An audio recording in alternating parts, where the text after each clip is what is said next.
मगर डक्की यहाँ पर बात ये नहीं कि लोग तेरे को गलत साबित कर रहे हैं, बात यहाँ पर ये है कि तू गलत है। और मजे की बात तो ये कि उसने अपॉलॉजी करी भी, लेकिन कैसे? ओ यार मैंने तुम्हें स्कैम इब्लीस बोला, मैं तुम्हें उस चीज के लिए सॉरी करता हूँ, अभी भी पहले भी मैं कर चुका हूँ, लेकिन स्कैम तो हटे भी है। मेरा सवाल ये स्कैम इदरीस से है। स्कैम इदरीस, चलो मैंने तो मरे तो हो ही नहीं अभी, आप जब मरोगे तो इल्जाम लगा देना। इसकी बहुत सारी चीजें मैं ऐसी आपको बताने वाला हूँ अभी कि उस चीज से आपको पता चल जाएगा कि इसको अपने अलावा किसी की परवाह नहीं है, कि इसकी फैमिली के ऊपर जो इतनी सारी बातें हो रही हैं ये क्यों हो रही है, कि इसको ऐसा लगा कि डक्की भाई ने इसको यूज किया। फिर शामिर अब्बास शाह, फिर शाबिर जाफरी, फिर जैद अली, इन्हीं बातों से हमें बहुत सारी चीजें क्लियर हो जाती हैं। ये बातें आपको डक्की भाई अपने मुंह से नहीं बताएगा कि तू जहां जहां ये बोल रहा है ना कि तू उसकी किडनैपिंग में शामिल नहीं था, तो साथ साथ तू ये भी बोल के नदीम भी झूठा है और रजब भट्ट भी झूठा है। ये अपने मुंह से क्लियर वर्ड्स में मेंशन करके बोल।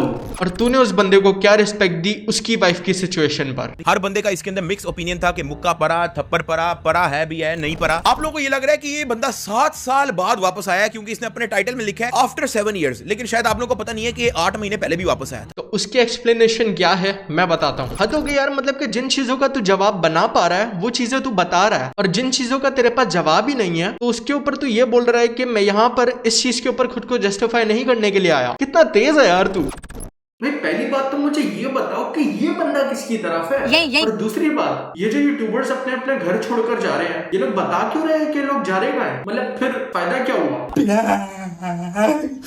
हफ्तों से बस यही बातें चल रही थी कि डक्की भाई कहाँ गायब हो गया है, अभी तक उसका कोई जवाब क्यों नहीं आया। बट फाइनली उसने अपने चैनल पर एक वीडियो अपलोड करी, और जिसके बारे में हर किसी को यही लगा था कि वो अब आकर अपॉलॉजी करेगा हर उस बंदे से जिसके साथ उसने गलत किया। और मजे की बात तो ये कि उसने अपॉलॉजी करी भी, लेकिन कैसे? ओ यार मैंने तुम्हें स्कैम इब्लीस बोला, मैं तुम्हें उस चीज के लिए सॉरी करता हूँ, अभी भी पहले भी मैं कर चुका हूँ, लेकिन स्कैम तो हटे भी है। मेरा सवाल ये स्कैम इदरीस से है। स्कैम इदरीस, चलो मैंने तो मरे तो हो ही नहीं अभी, आप जब मरोगे तो इल्जाम लगा देना। असल में मैं बताता हूँ आप लोगों को, इस बंदे की कोई गलती नहीं है। सीन कुछ यूं है कि इसने स्टार्टिंग से की ही रोस्टिंग है कि अगर एक बंदा उसको कोई सवाल जवाब कर रहा है या फिर उसको गलत साबित करने की कोशिश कर रहा है तो या तो उसका मुंह बंद कर दो या तो उसके ऊपर कोई रोस्ट वीडियो निकाल दो। हालांकि ये वीडियो 1.5 घंटे की है, लेकिन बहुत सारी बातें अभी भी ऐसी हैं कि उसने मेंशन ही नहीं की, और लोगों के हिसाब से ये उसकी वो वीडियो होनी चाहिए थी जिसके अंदर वो खुद को जस्टिफाई करे और आकर अपॉलॉजी करे बहुत सारी चीजों का। सबसे बड़ी अपॉलॉजी तो उसकी बनती है आवाम से। वो कैसे?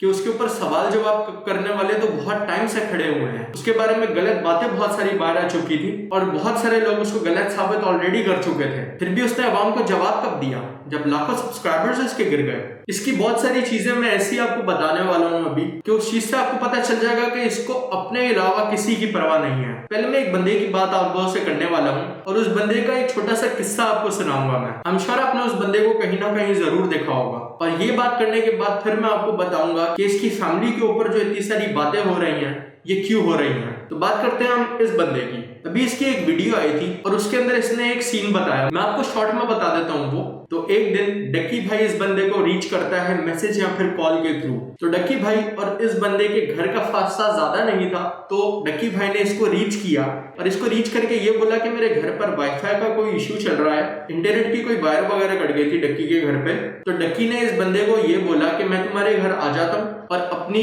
वीडियो अपलोडिंग वगैरह का जो है ना सारा काम कर लेता हूँ क्योंकि मैंने व्लॉग डालना है, ऐसे करके डक्की ने इसको बोला। तो इस बंदे ने भी आगे से हाँ कर दी क्योंकि जाहिर सी बात है उसकी इंटेंशंस यही थी कि उसकी हेल्प करना चाह रहा था, अच्छी इंटेंशंस थी उसकी। तो इसने फिर हाँ में हाँ उसकी मिलाई और वो आ गया। अब डक्की इसके घर पे और जो उसका काम था उसने वो कर लिया कुछ टाइम तक, अपलोडिंग वगैरह या फिर जो भी उसने इंटरनेट से रिलेटेड जो भी काम करना था उसने कर लिया। तो उसका जो भी सारा काम था वो जब हो गया तो इस बंदे को वो बोलता है कि मेरी फैमिली नीचे गाड़ी में वेट कर रही है, मैं उनको छोड़कर वापसी आ रहा हूँ। अब उस दौरान अगर हम इस बंदे की बात करें तो उस वक्त इस बंदे ने खाना वगैरह नहीं खाया हुआ था, उल्टा ही अकेला भी था। तो मतलब कि इसके कोई प्लान्स वगैरह भी नहीं थे। तो इसके माइंड में यही था कि अब डक्की भाई जो है ना अपना काम वगैरह कर लेगा तो इसके साथ ही कोई ना कोई प्लान बना लेंगे खाने पीने वाला।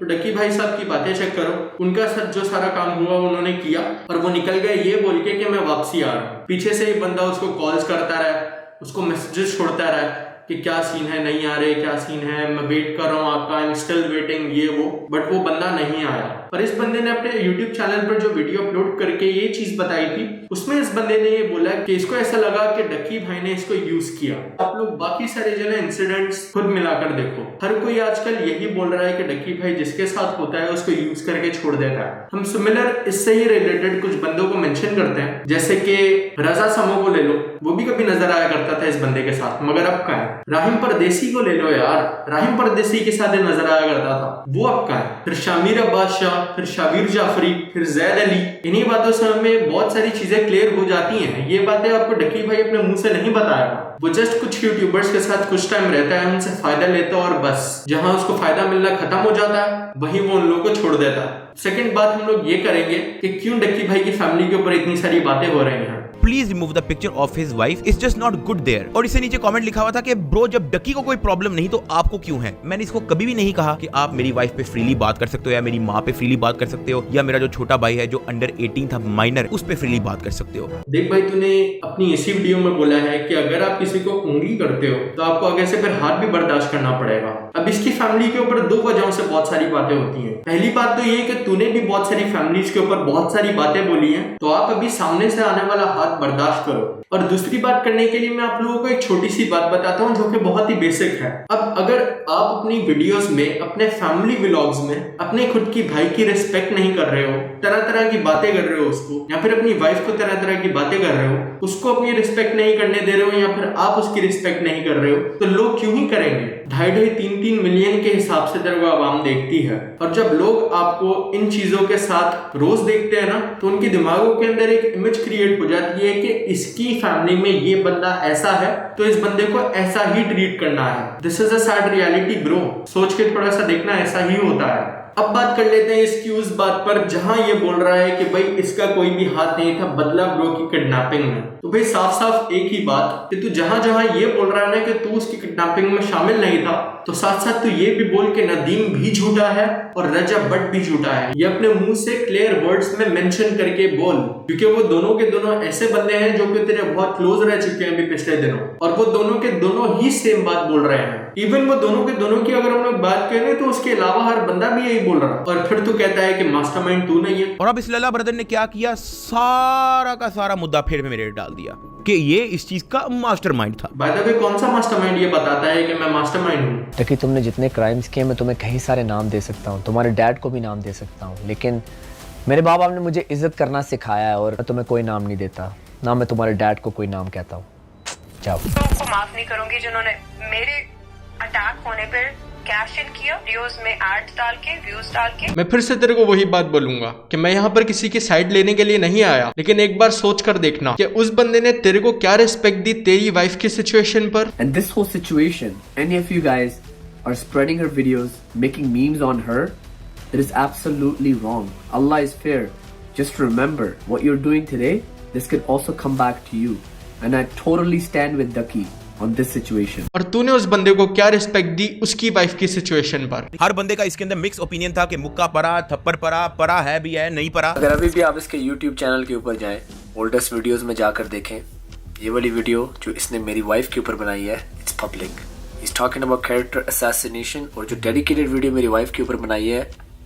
अस्सलाम वालेकुम beautiful people, tiny YouTuber here. I am sure कुछ लोगों ने ये फ्रॉगी रिस्पांस वीडियो देख ली होगी। यानी कि गंदी गंदी ट्वीट करो, लोगों की माँ बहन के बारे में जो बोलना है बोलो। ये वही वीडियोस है ना जिनके अंदर तूने शाम इदरीस और उसकी वाइफ के बारे में बातें की हैं। एटलीस्ट अब आकर डिलीट कर देता जब उसकी शादी हो चुकी थी। एक चीज को जरा अपने दिमाग में ला और सोच कर देख कि उस वक्त उस लड़की को किसी ने थप्पड़ मारा पब्लिक में और शाम इदरीस कुछ कर नहीं पाया, तो सोच उस मर्द के ऊपर क्या गुजरी होगी उस वक्त। मेरे हिसाब से तुझे गलत साबित करने के लिए उस बंदे को 7 साल के बाद 10 दफा वापसी आना चाहिए। आप लोगों को ये लग रहा है कि ये बंदा 7 साल बाद वापस आया क्योंकि इसने अपने टाइटल में लिखा है आफ्टर 7 years, लेकिन शायद आप लोगों को पता नहीं है कि 8 महीने पहले भी वापस आया था। तो उसकी एक्सप्लेनेशन क्या है मैं बताता हूँ। उसकी पहली आफ्टर 7 years वाली वीडियो में वो तेरे को ये बताने के लिए आया था कि जो मेरी बीवी के साथ पहले हुआ था वही अब तेरी बीवी के साथ हो रहा है और तू कुछ नहीं कर सकता। और बात अगर करें कि 8 महीने के बाद उसने फिर से एक वीडियो निकाली आफ्टर 7 years वाली, तो ये तो दिन ही कुछ ऐसे चल रहे हैं, हर दिन तेरे को कोई ना कोई गलत साबित कर रहा है। और शाम इदरीस उसी चीज का फायदा उठाते हुए हर दिन 7 साल के बाद वापसी आ रहा है। भाई तूने अपनी वीडियो में एक जगह बोला था कि अगर तो मुझे बदला ब्रदर को कुछ बोलने का मौका मिल ही गया था तो मैं उसके ऊपर क्यों ना गुस्सा होता। अगर मैं उसको फंसवाता भी, अगर मैं उसकी जेल करवाता भी तो क्यों ना करवाता। मेरे अंदर बहुत ज्यादा एग्रेशन थी, उसने मेरी वाइफ के साथ ऐसा किया, उसने ऐसा किया, उसने ऐसा किया, मैं वो मौका क्यों जाने देता। तूने ऐसा ही बोला है ना, तो अब तू ये क्यों कहता है कि शामिद इदरीस इतने टाइम बाद आया है अटेंशन सीख करने के लिए, अपना डूबा हुआ करियर वापसी लाने के लिए, क्या उसको मौके का फायदा उठाने का कोई हक नहीं है। मगर डक्की यहाँ पर बात ये नहीं है कि लोग तेरे को गलत साबित कर रहे हैं, बात यहाँ पर ये है कि तू गलत है। अभी तो यकीन मान मैं अगर तेरे स्कैम की तरफ आ जाऊं तो ये वीडियो बहुत ही लंबी हो जाएगी, उसके ऊपर मैं फिर कभी बात करूंगा, लेकिन करूंगा जरूर। भाई एक तो मेरी ये वाली बात नहीं समझ में आ रही कि जिन चीजों को इसको क्लियर करना चाहिए था उस हर चीज के ऊपर ये बोल रहा है कि मैं इसके ऊपर कोई भी जस्टिफाई नहीं अपने आप को करूंगा। ये कौन सी बातें हैं, हद हो गई यार। मतलब कि जिन चीजों का तू जवाब बना पा रहा है वो चीजें तू बता रहा है, और जिन चीजों का तेरे पास जवाब ही नहीं है तो उसके ऊपर तू ये बोल रहा है कि मैं यहाँ पर इस चीज के ऊपर खुद को जस्टिफाई नहीं करने के लिए आया। कितना तेज है यार तू। एक एक चीज जो तूने शामिद इदरीस के साथ की वो हर चीज तेरे ऊपर पलट कर आई, एक एक चीज। सो moral of the story is जैसा करोगे वैसा ही भरोगे।